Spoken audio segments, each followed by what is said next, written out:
Fala galera, eu sou o Matheus e nesse vídeo você vai aprender através de 9 passos bem simples a escolher os melhores fundos imobiliários e ganhar dinheiro na bolsa de valores com fundos imobiliários bons e lucrativos. Como eu não gosto de ficar enrolando, vou direto ao ponto. O primeiro passo é você analisar o histórico da gestora do fundo imobiliário. Afinal, é a gestora que toca o fundo imobiliário para frente. Se o fundo tiver uma gestora ruim, logicamente aquele fundo imobiliário no longo prazo vai te entregar um retorno até mesmo negativo. Então é muito importante que você escolha fundo imobiliário que tenha uma boa gestora. E aí, para analisar uma gestora, eu carrego 3 pontos. O primeiro, há quanto tempo aquela gestora existe? Isso é muito importante porque quanto mais tempo ela existe, mais dados você consegue analisar dela.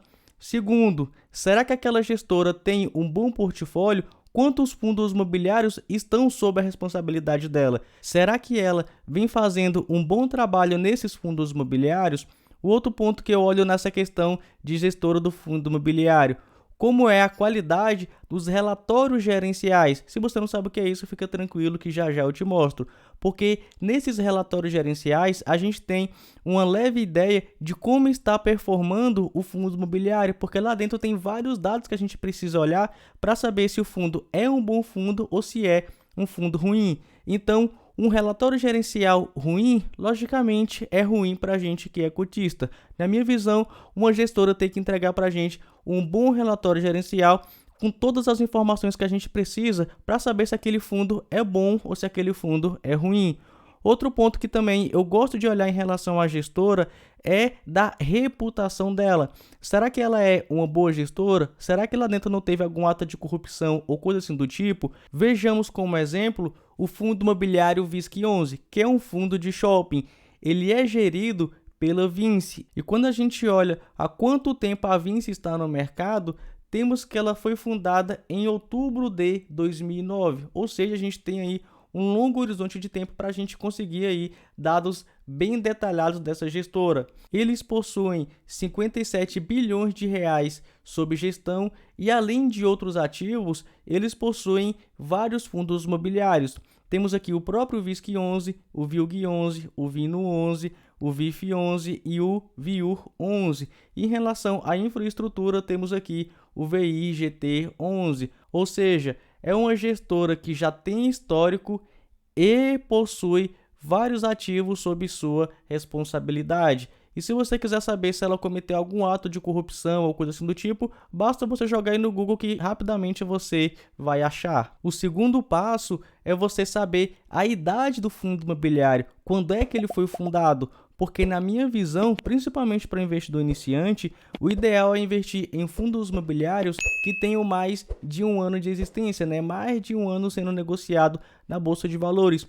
Porque naquele primeiro ano, o fundo imobiliário ainda está se estruturando, está alocando seus recursos, ao menos alguns, e a gente não tem um histórico dele de longo prazo aí para trás para a gente saber se ele consegue performar bem, se ele suporta crises e coisas assim do tipo. E sério, cara, a gente tem vários fundos imobiliários na Bolsa de Valores. Você quer mesmo escolher um que não tem nenhum ano de existência? Cara, não faz isso contigo não. Escolha aí fundos imobiliários que tenham no mínimo um ano de existência. E para você ver isso, é bem simples. Você pode entrar dentro do relatório gerencial do fundo, que já já vou te mostrar onde você consegue todos esses dados mais importantes para você analisar os seus fundos imobiliários.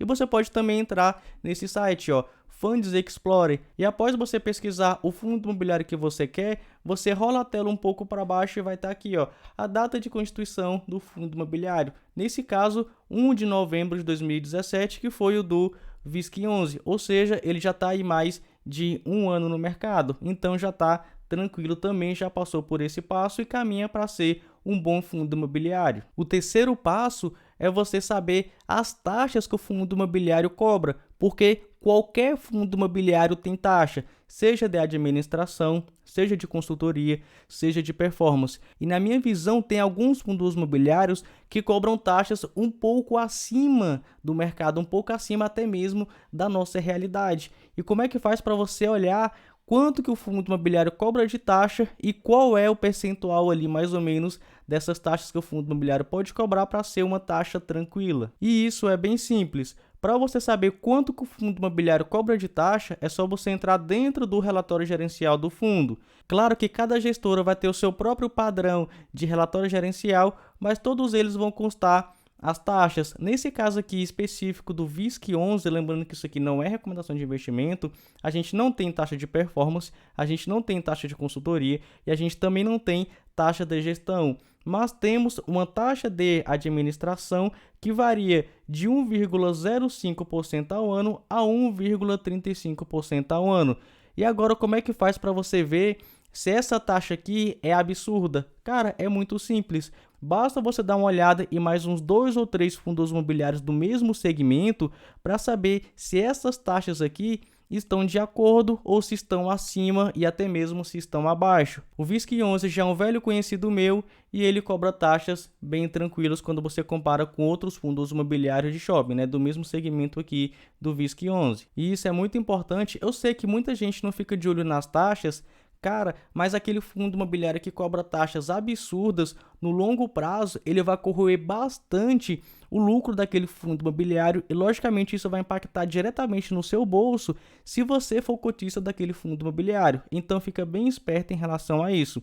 O outro passo, o quarto passo para você analisar para saber se o fundo imobiliário é um bom fundo imobiliário é a respeito da liquidez, ou seja, das negociações do fundo imobiliário. E na minha visão, para um fundo imobiliário ter uma boa liquidez, ele precisa ter um volume financeiro médio negociado diariamente de no mínimo R$ 1 milhão.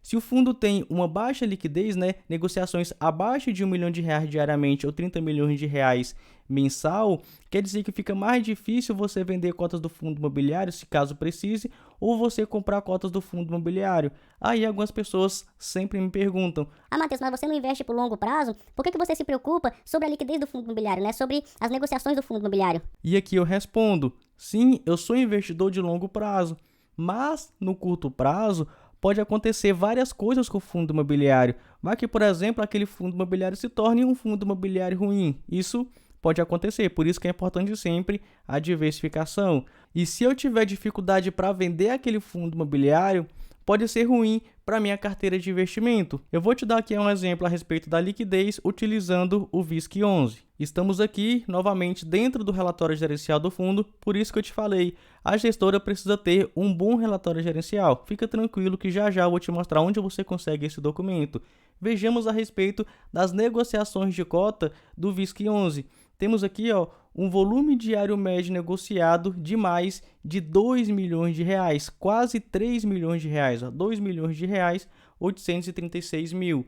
Ou seja, esse fundo imobiliário possui uma excelente liquidez. É fácil você comprar a cota do fundo e se você quiser vender a cota do fundo, também você consegue fazer isso facilmente. Por isso que o fundo imobiliário tem que ter uma boa liquidez para, na minha visão, ser um bom fundo imobiliário.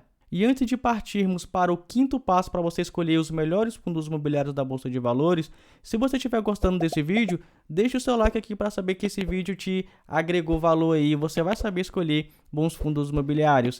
Enquanto você dá like, vou falar aqui a respeito do quinto passo, que é você sempre comparar a performance do fundo imobiliário com o IFIX.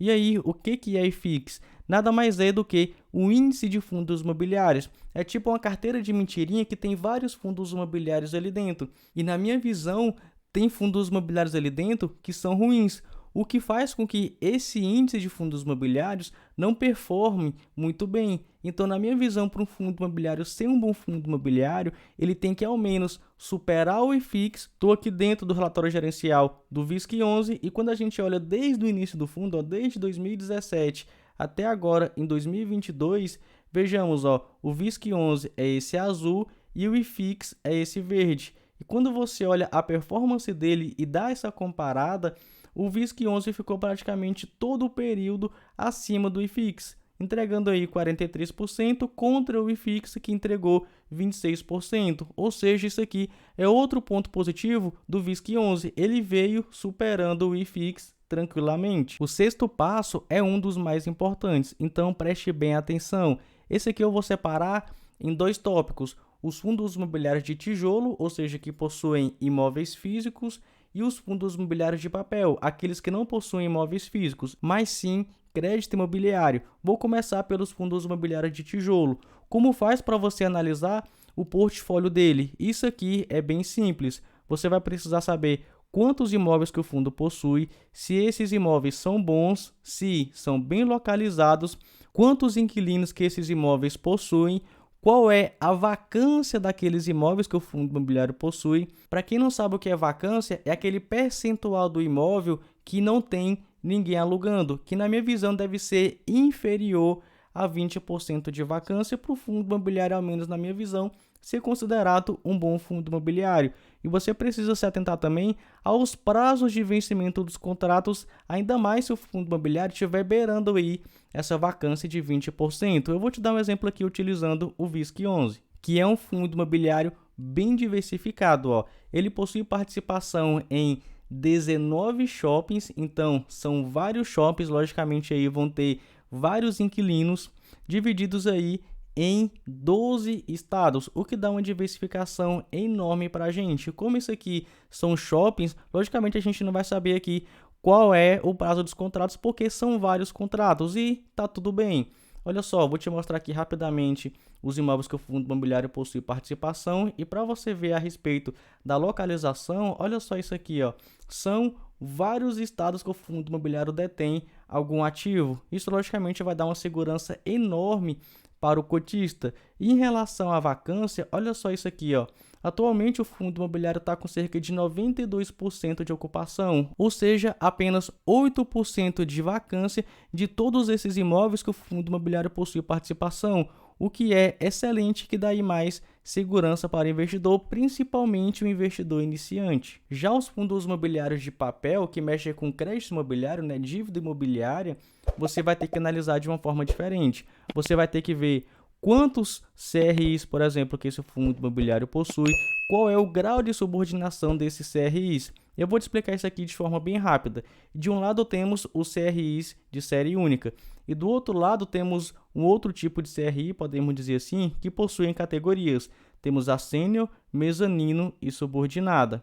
Isso aqui nada mais é do que a ordem de pagamento, porque pensa comigo, o que são CRIs? São certificados de recebíveis imobiliários. É um nome bonito para dívidas imobiliárias, ou seja, tem um devedor ali por trás.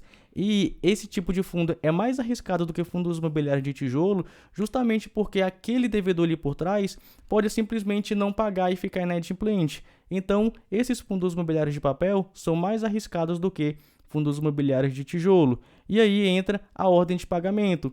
Aquele pessoal que tem série única, CRI série única, todo mundo recebe ao mesmo tempo. Aquele outro que possui CRIs divididos em categorias, temos aí a sênior, mezanino e subordinado, eles recebem nessa ordem. Primeiro recebe o sênior, depois o mezanino e por fim o subordinado. Ou seja, aqueles CRIs que possuem subordinação subordinado, eles possuem um risco um pouco maior. Se o fundo imobiliário, a maioria dos CRIs são de subordinação subordinados, logicamente ele vai ter um risco maior do que os outros. É importante você saber disso para você ter aí um certo controle de risco na sua carteira.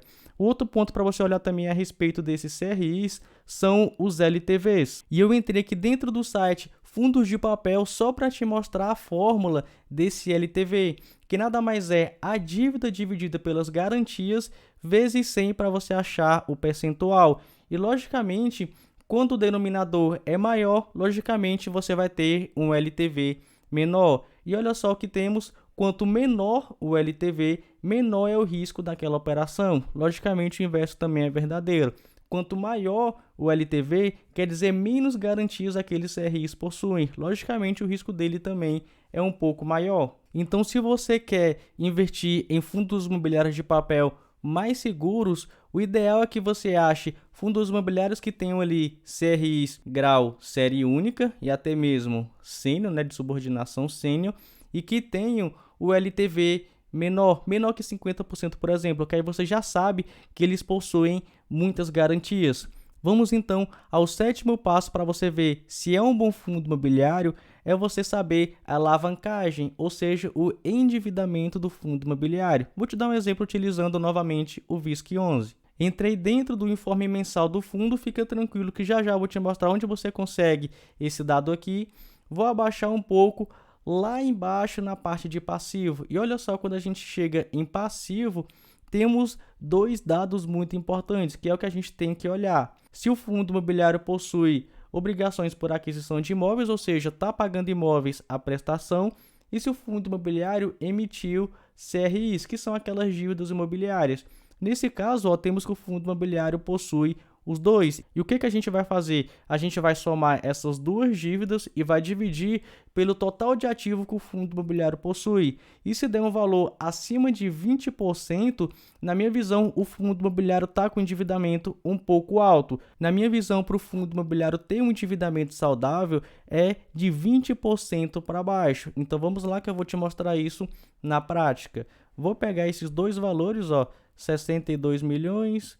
300 mil, 952,48, mais 503 milhões, 501 mil, 631,69, dá o total de 565 milhões de reais. Aí você pode pensar, ah, Matheus, isso aqui é muito dinheiro. Sim, para meros mortais como eu e você, isso aqui é muito dinheiro. Mas a gente tem que comparar com os ativos que o fundo imobiliário possui, porque a gente tem fundos imobiliários aqui que são bilionários. Vamos lá então, vou levantar aqui. Vou subir esse documento, deixa eu tirar isso aqui do meio. Vou subir esse documento e vou procurar a parte de ativo. Ó. Vou pegar aqui o ativo do fundo imobiliário e vou simplesmente pegar aquele valor e dividir pelo total de ativo que o fundo imobiliário possui. Então vamos lá, vou pegar aqui o valor, vou pegar aqui a calculadora, dividido por 2, 627, 113, 409,96. Vou multiplicar por 100 para a gente achar o percentual.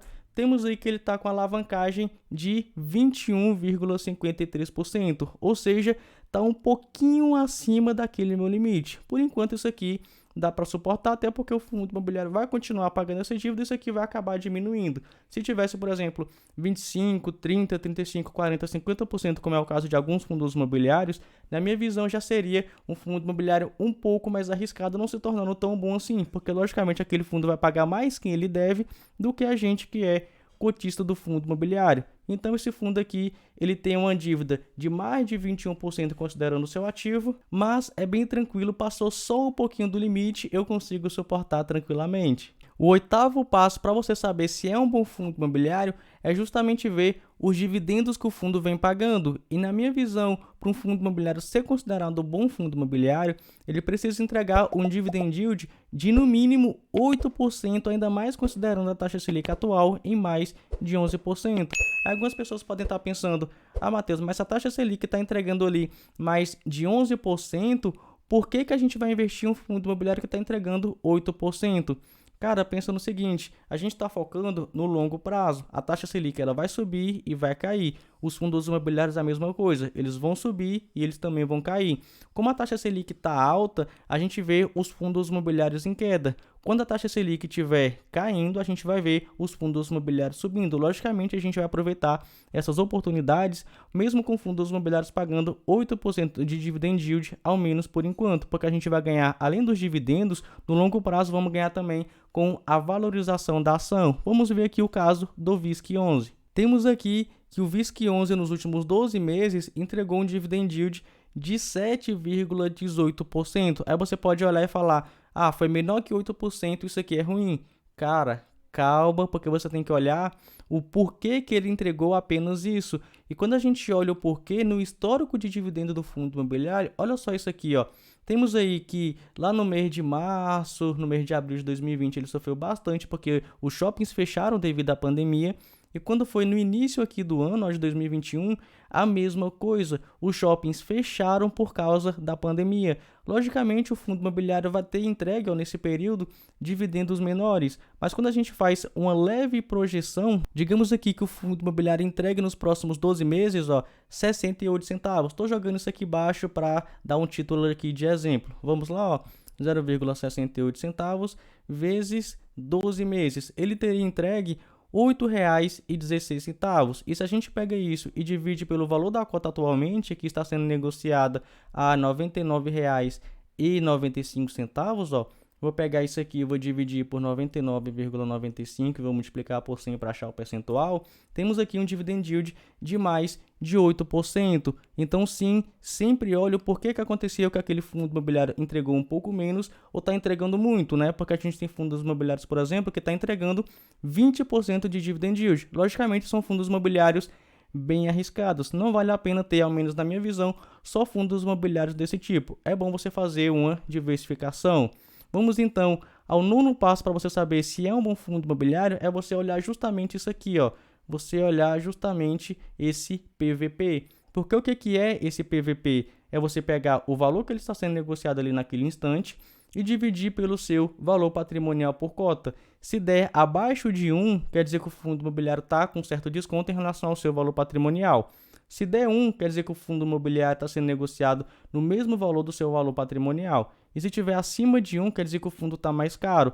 Na minha visão, um bom fundo imobiliário ele deve ter um PVP entre 0,7 e 1,1. Sim, eu compro fundos imobiliários que tenham até mesmo 10% de valor mais caro em relação ao seu valor patrimonial, mas somente fundos imobiliários de tijolo e fundos imobiliários de papel. Se for um fundo de fundo, eu compro ali entre 0,7 e 1. Então, você vê essa métrica aqui dos fundos imobiliários para você saber se ele é um bom fundo imobiliário para você ganhar dinheiro na bolsa de valores no longo prazo. Mas claro que nem todos os bons fundos imobiliários vão se encaixar perfeitamente nesses 9 passos que eu te passei. Aí vai depender de você. Você vai ter que sacrificar alguma coisa. A gente tem fundos imobiliários como, por exemplo, o HGLG11, que é uma máquina de segurança, vamos dizer assim, lembrando que isso aqui não é recomendação de investimento. Ele é um fundo imobiliário de logística. E muitos consideram até mesmo o melhor fundo imobiliário de logística. Aí o que acontece? Como ele tem um excelente portfólio, logicamente ele tem uma segurança maior. E aí ele vai pagar um dividendo menor, podendo ser até que ele pague um dividend yield abaixo de 8%. Aí você fez o quê? Você sacrificou um pouco dos seus dividendos em troca de um pouco mais de segurança. E por isso, o ideal é você fazer uma boa diversificação em vários fundos imobiliários diferentes de diversos segmentos. Para te ajudar, eu gravei essa playlist, é só você clicar bem aqui que você vai ver quais são os fundos imobiliários que eu estou investindo. É isso, eu fico por aqui. Se gostou desse vídeo, não esqueça de deixar o seu like, se inscrever no canal e até mais.